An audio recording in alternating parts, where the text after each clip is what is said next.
सारला साहित्य संसद पक्षर पुस्तक उन्मोचन उत्सव अनुष्ठित कटकर विजु पट्टनायक छक स्थित सारला साहित्य संसद आनुकूल्य रे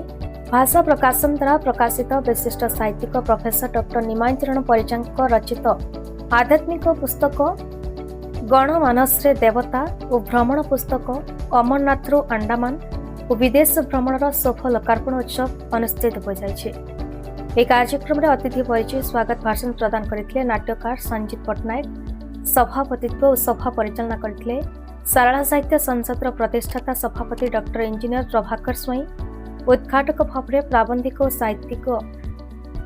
प्राबंधिक और साहित्य समालोचक डॉक्टर स्वामी सदानंद सरस्वती मुख्य अतिथि भाव प्रोफेसर वैष्णव चरण सामल जोगदी कार्यक्रम को आगे नेता बेले मुख्य वक्ता भाव प्रोफेसर डॉक्टर चिन्मय महापात्र प्रमुख जोगदी कार्यक्रम को विशेष भाव में सफल होता।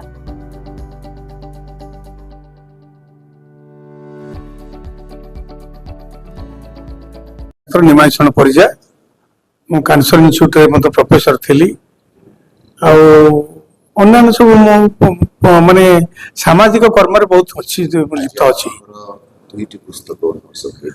गोटे हूँ गणमानस देवता आ गोटे हूँ जे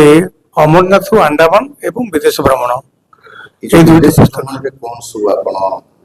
भ्रमण गोटे बड़ कथा हूँ आम तो आम जो तीर्थ अच्छे सब आम देखुचे जानीचे सब कथा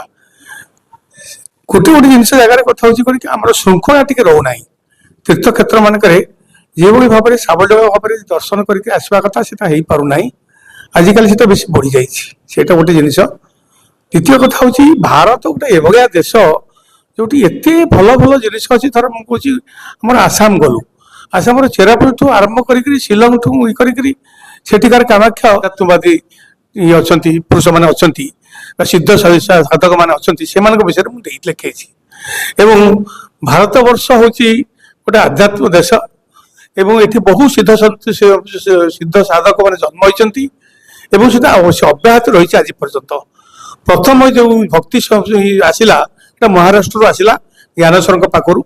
तापर सबुआड़े बापीगला आमर होती जशवंत आउ अनंत ता संगे संगे होती लिखि मागिका लिखिं